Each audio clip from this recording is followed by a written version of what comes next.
Okay, now that we know the difference between emotions and feelings, so I'm going to be talking about why men or male gender, why they find it difficult to express their emotions. Now that we know the difference between emotions and feelings.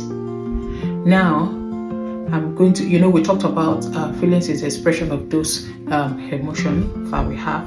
The emotions are sudden and they're automatic. So why do they find it difficult to express these feelings?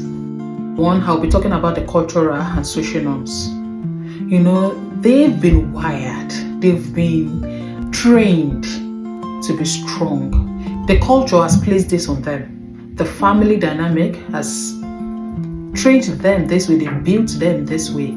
So sometimes it's not actually their fault that they find it difficult to express their emotions. And this is where we've got it wrong. And a child that was trained this way, definitely when the child grows up, will find it difficult to sustain a relationship, or will find it hard to express themselves, to express their needs in a relationship. There is this myth that they always say that, oh, you're a boy, you should be hard, you're strong, you're this. Don't cry. Boys don't cry, boys are strong, boys are hard, stuff like that. So it is wrong.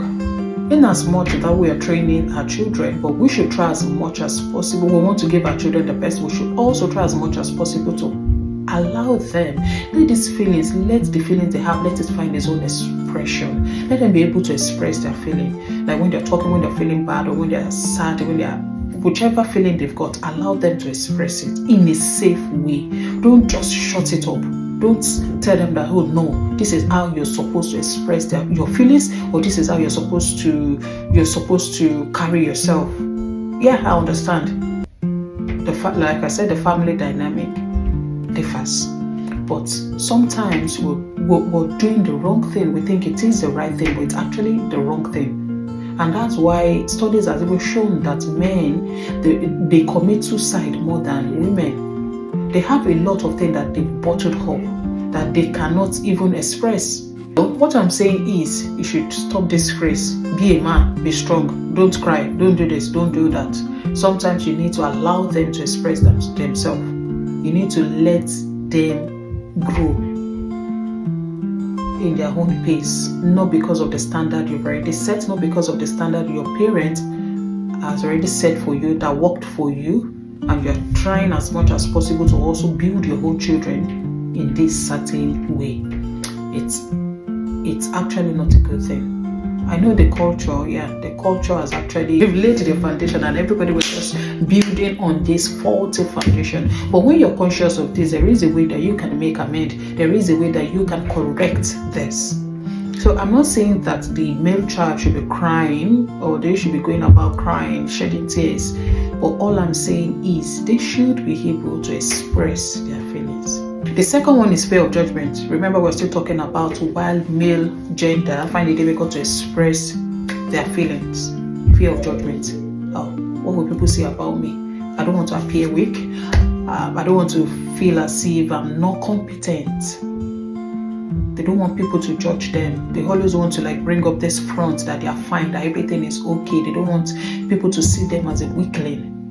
You are not a weakling. You are not. Sometimes you need to remind yourself that you are not a weakling. You just have to express yourself. You have to allow people to know you, allow people to know what you're going through, allow people to understand you. But when you don't express it, there is no way they can understand you, or they can understand where you're coming from, or they can understand your view, because you're not communicating appropriately. Yeah, that will make me to talk about lack of communication. Their communication style is poor. Yeah, because sometimes you are sad, but you don't know how to express it, especially maybe you're in a relationship to your partner. You end up nagging, you end up withdrawing, being to yourself. The communication skill is poor. So if you are able to understand this, then that is when you can work on it. The last one, which is self-reliance. I've got it. Yeah, I'm a man. I've got it in control. Even when you don't have, when you've not got it, bros, you're lying. You've not got it in control. So they rely so much on their strength, which Sometimes it is a good thing, it is a positive thing, but sometimes it weighs on you because at the end, when you discover that you've not got it, it is a problem. It can actually lead you into to do some things that you're not meant to do. Being depressed, having anxiety, so other mental disorders. So these are the things we deal with day in, day out.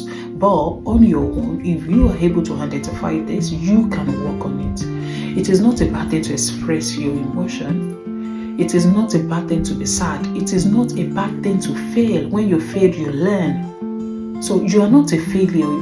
That does not make you less of a man if you experience these things. When you make the mistake, when you learn from it, it makes you stronger.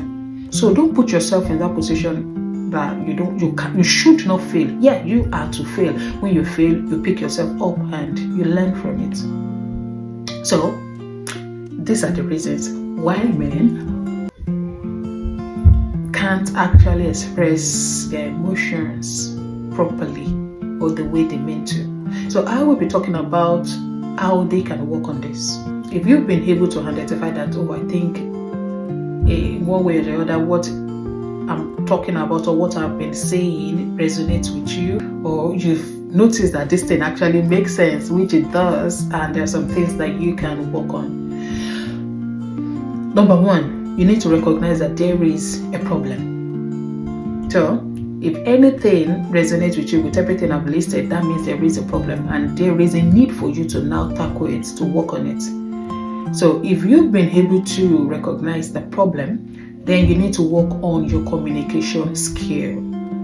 You can start by taking a baby step, just like a ladder. You start from the small, you move up gradually.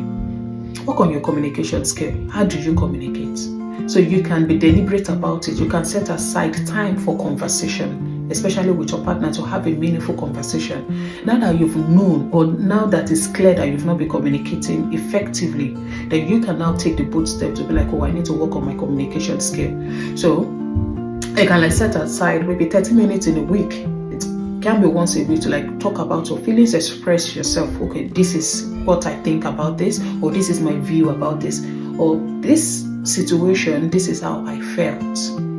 And if you had a partner and your partner, that is the male gender now, is making effort, then you should encourage them about it. Not that you will be shutting them up and be like, you talk too much. What is this? What is that? You need to identify, be able to recognize that they are actually making efforts. Then you encourage them on that. Because I'm sure you've been crying that he has not been communicating and now he's trying to communicate. So don't shut them up. Listen and let them feel that their voice has been heard. So I'm going to be rounding up by saying that expressing emotion is not a sign of weakness.